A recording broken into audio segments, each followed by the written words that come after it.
Well, in the last hour, we've been sent these amateur video pictures of the moments leading up to the first impact on New York's World Trade Tower. This is the image that had eluded everyone yesterday, but this is the crucial moment as that first jet hit the first tower.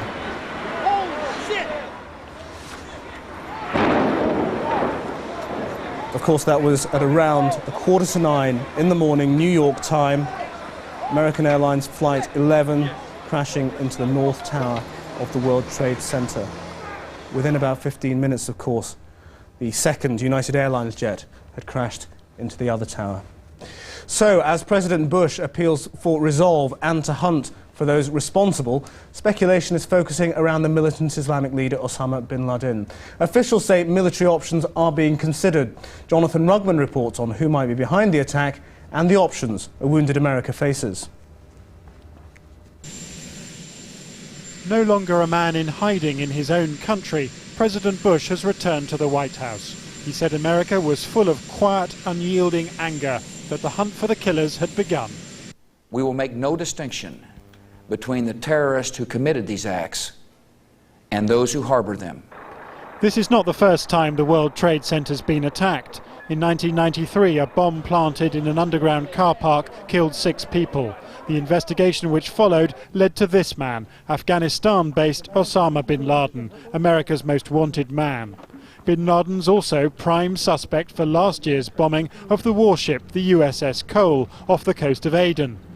Only 3 weeks ago, he warned that there would be an unprecedented attack on America and its interests.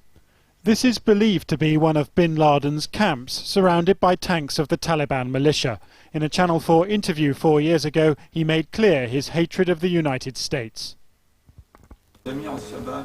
I confirm that all the youth and the whole nation should concentrate their efforts on the Americans and the Zionists. Because they are the head of the spear that has been pointed at the nation and delivered into the nation's heart, and that every effort concentrated on the Americans and the Zionists will bring good, direct and positive results. A journalist who spent 2 hours with him was given bin Laden's definition of terrorism. Bad terrorism was terrorizing somebody without justification. Good terrorism was terrorizing an aggressor, an oppressor. He said there was no government nor civilization that had not used terrorism to target, to attack the corrupt. And he clearly referred to America as an oppressor, and that any form of terrorism was allowable. Yet bin Laden's always denied any involvement himself, including the US embassy bombings in Nairobi and Dar es Salaam 3 years ago, in which over 200 people died. Then the Clinton administration hit back hard, bombing targets in Afghanistan and Sudan. Reports last night said Kabul had been pounded. The Pentagon said not by them. In no way is the United States government connected to those explosions. What about Osama bin Laden? Do you suspect him as the prime suspect in this? It's not the time for discussions like that.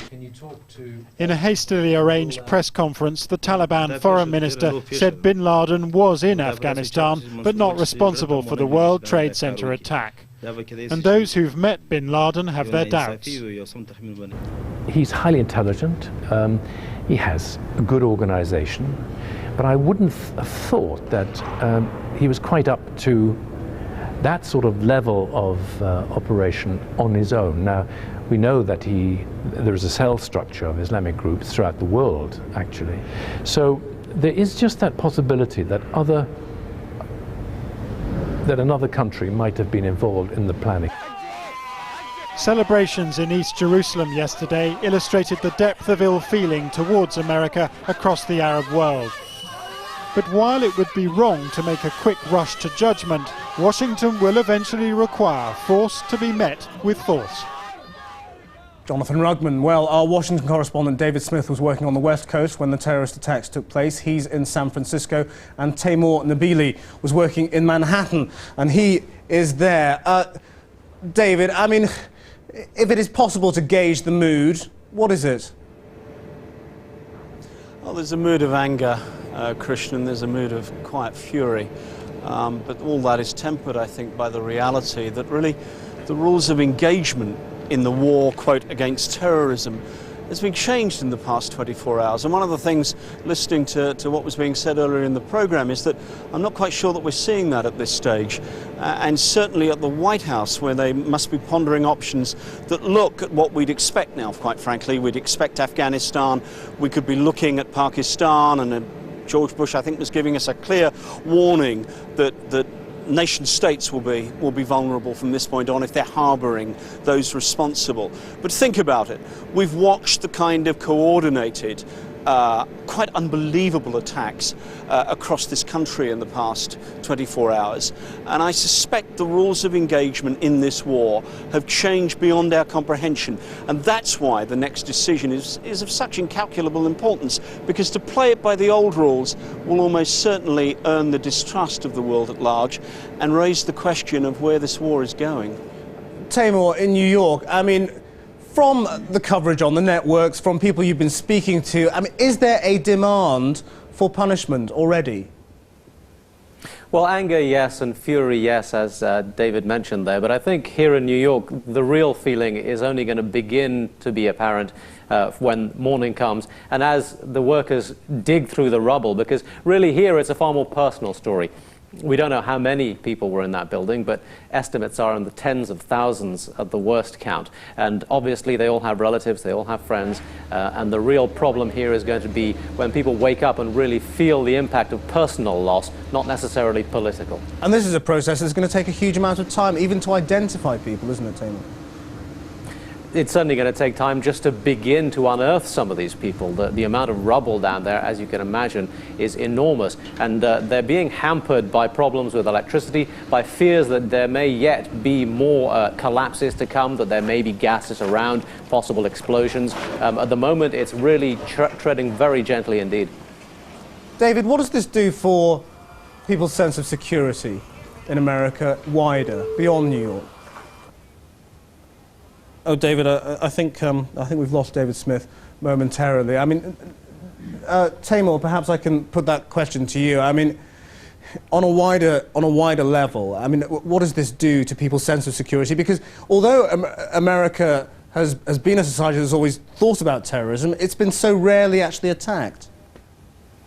Well, the New York Times puts it this morning in the early editions as a question of this will go down in history as the day before and the day after. As far as the Times is concerned, there will be no going back from here. It's a fundamental seismic shift in the mentality of the United States. As you say, they've always thought of themselves as being secure, as being the most powerful nation in the world. There's always been underneath that a little bit of worry, a little bit of paranoia perhaps about the possibilities of attack. But they're surrounded on both sides by ocean. They're surrounded by military might that's unimaginable to the rest of the world. And yes, as you say, from now on, it seems that the very heart of their democracy is at threat. Someone said to me this morning, it seems as if the rug of civilization has now been pulled out from under the feet of the Americans, and things can never be the same.